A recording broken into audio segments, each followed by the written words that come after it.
मैं ज्योतिर्विद डॉक्टर गजेंद्राचार्य, प्रकाशक विशाल ज्योतिष कार्यालय 2037/3 बोध गया मठ बैजनाथा कमच्छा वाराणसी से यूट्यूब चैनल के माध्यम से अपने सभी सब्सक्राइबर लोग के लिए तथा संपूर्ण देशवासियों को ज्योतिष शास्त्र का विशेष ज्ञान प्राप्ति हेतु अपनी 26 रचनाओं में यह स्वर्णिम रचना बृहद ज्योतिष रहस्य है, जो कि 5151 पृष्ठों में शुद्ध हिंदी भाषा में 5 खंडों में विभक्त है। इस ज्योतिष महाग्रंथ बृहद ज्योतिष रहस्य को इतनी कलम अर्थात 525 कलम से मेरे द्वारा रचना हुई है। आज आप लोगों को जन्म कुंडली के चतुर्थ भाव में बुध तथा शुक्र ग्रह को एक साथ बैठने का फल स्पष्ट शब्दों में वर्णन करने जा रहा हूँ। जन्म कुंडली के चतुर्थ भाव में बुध एवं शुक्र के मेल से जातक अपनी माता का भक्त होते हैं। माँ की मृत्यु दिन तक सेवा शुश्रूषा अपने हाथों से करने का सौभाग्य इन्हें प्राप्त होता है। माता का आशीर्वाद से बहुत ख्याति प्राप्त करते हैं। अपने भाई लोग को पढ़ाने लिखाने में जातक का योगदान अत्यधिक रूप से रहता है। सभी परिवार के लिए संसाधनों की व्यवस्था करने वाले वह धर्मज्ञ होते हैं। शुक्र के प्रभाव से धनवान होना स्वाभाविक बात होती है। मर्यादा में रहना इनका जन्मजात स्वभाव होता है। जाति भेदभाव से ऊपर उठकर रहने वाला तथा मंदिर मस्जिद गुरुद्वारा एवं चर्च आदि धार्मिक स्थलों पर श्रद्धा पूर्वक जातक सिर झुकाने वाले होते हैं। चतुर्थ भाव स्थित तुला राशि के बुध तथा शुक्र को एक साथ रहने से अति चतुर प्रवृत्ति के ये जातक होते हैं।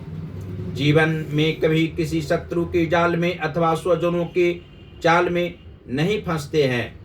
बुध यहाँ जातक को सदैव प्रसन्न रखने के साथ साथ दूरदर्शी सूझ प्रदान करते हैं और शुक्र स्वतंत्र रूप से अपार संपत्ति ज्यादा परिश्रम किए बिना प्रदान करते हैं। समाज व इलाके के लोग मान सम्मान प्रदान करने लगते हैं, जिसके कारण जातक अपनी माता के आशीर्वाद से तथा उपरोक्त दोनों ग्रहों के प्रभाव से जहाँ भी शरीर उपस्थित होगा वहाँ प्रकाश पुंज स्थित निरंतर उत्पन्न होगी।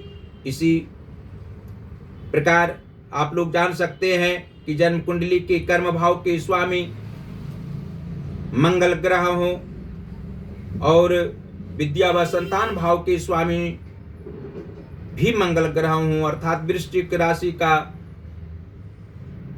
पंचम भाव और मेष राशि का प्रथम दसम भाव हो, तो चतुर्थ भाव स्थित बुध तथा शुक्र के प्रभाव से जातक अपने विचारों पर चलकर अच्छे कार्य करने वाले होते हैं। त्याग की भावनाओं से युक्त रहा करते हैं। परोपकार की भावना इनमें रहा करती है। तेज मस्तिष्क वाले होते हैं।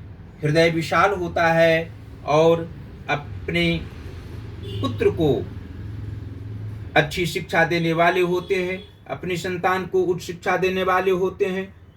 संतान की भावनाओं को समझने वाले होते हैं।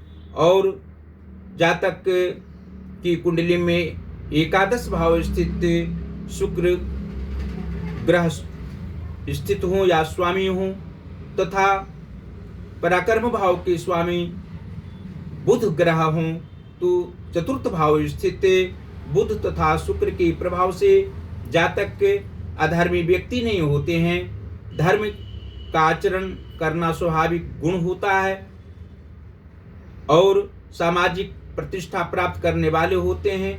ये समाज सेवी व्यक्ति होते हैं। पराक्रम की भावना इनमें भरी हुई रहती है और समाज के हर वर्ग के व्यक्ति के द्वारा इनको मान सम्मान प्राप्त होते हैं।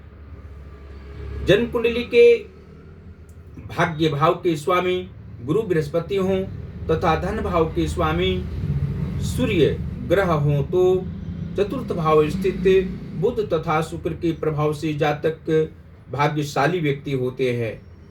समय पर भाग्य इनका साथ देता है और अच्छे कार्यों से युक्त रहा करते हैं। विवाह संबंधी समय और दाम्पत्य जीवन सुखमय रहना स्वाभाविक बात होती है। धन का अभाव नहीं रहता है। व्यक्तिगत रूप से एक खर्चीले व्यक्ति नहीं होते हैं, लेकिन परिवार के कुछ व्यक्ति इनके खर्चीले होते हैं। उनके कारण मानसिक तनाव रहा करता है। और जन्म कुंडली के सप्तम भाव अर्थात दाम्पत्य भाव के स्वामी शनि ग्रह हों तथा लग्नेश चंद्रमा हों तो चतुर्थ भाव स्थित बुध तथा शुक्र के प्रभाव से जातक परिवारजनों के प्रेमी होते हैं। पति पत्नी उच्च शिक्षा प्राप्त किए हुए रहते हैं। धनोपार्जन भी साथ मिलकर करने वाले होते हैं। क्रोध ज्यादा इन्हें नहीं रहना ज्योतिषीय दृष्टि से स्पष्ट है। और ज्यादा आयु दोनों जनों की रहती है। मध्यावस्था के उपरांत ज्यादा सांसारिक सुख भोगने वाले होते हैं। पराक्रम की भावना जातक की पत्नी में ज्यादा रहा करती है। और छठवें भाव के स्वामी गुरु बृहस्पति हों तथा व्यय भाव के स्वामी बुध ग्रह हों तो चतुर्थ भाव स्थित बुध तथा शुक्र के प्रभाव से जातक को रोग गंभीर रूप से किसी भी अवस्था में नहीं होता है। शरीर के ऊपरी भाग में कुछ रोग होता है, लेकिन सामान्य रूप से ही रहता है। कुछ दवाई खाने के उपरांत ठीक हो जाना किसी भी रोग का स्वाभाविक लक्षण होता है। और आयु भाव के स्वामी शनि ग्रह हों तथा चतुर्थ भाव के स्वामी शुक्र हों और चतुर्थ भाव में बुध तथा शुक्र विराजमान हों तो जातक की माता अच्छी विचारों से युक्त रहकर, त्याग की भावनाओं से युक्त रहकर स्वजनों की सेवा अपने पुत्र के समान सभी को मानने वाली होती हैं। उच्च विचारों से युक्त रहा करती हैं और जातक सामाजिक प्रतिष्ठा प्राप्त करने वाले होते हैं। नौकरी के क्षेत्र में इन्हें ज़्यादा खुशी होती है, लेकिन धन उद्योग व्यापार करने में माहिर होते हैं। व्यवसायिक शिक्षा इनके पास में होती है। और अंत में यह आप लोग जान सकते हैं कि जन्म कुंडली के नीच भावों में शुभ ग्रह मार्गी ग्रह बैठे हों और उच्च भावों में पाप ग्रह बैठे हों तो चतुर्थ भाव स्थित बुध तथा शुक्र के प्रभाव से जातक को किसी भी प्रकार की परेशानी नहीं हो, शारीरिक मानसिक आर्थिक रूप से सुखी रहें। इसके लिए हमेशा मंगलवार को भगवान हनुमान जी की आराधना ध्यान और माता भगवती की पूजा अर्चना जातक को करनी चाहिए। ओम नमः शिवाय का आवाहन अवश्य ही प्रत्येक दिन 3 माला का जाप को रुद्राक्ष की माला से जातक को करनी चाहिए। भगवान शिव की कृपा अवश्य प्राप्त होगी, जिसके कारण सभी प्रकार के सांसारिक सुख से युक्त जातक रहेंगे, दुख से वंचित रहेंगे। और अंत में यह आप लोग को जानकारी हम देना चाहते हैं कि यहाँ प्रकाश की ये कार्य होता है। यहाँ से किसी भी लेखक कवि की रचना हम प्रकाशित कर सकते हैं। उचित धन पर प्रकाशित पुस्तकों को करना हमारा मुख्य उद्देश्य रहता है। और देवाधिदेव महादेव श्री काशी विश्वनाथ जी की असीम कृपा आप लोगों पर बनी हुई रहे।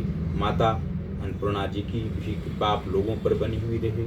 ज्योतिष महाज्ञान चैनल जो हमारा है उसको अवश्य ही आप लोग सब्सक्राइब करें। और हमारी 25-26 रचनाओं से भी आगे जो हम 10 रचना किए हैं, 35वीं रचना हमारी पूर्ण होने वाली है।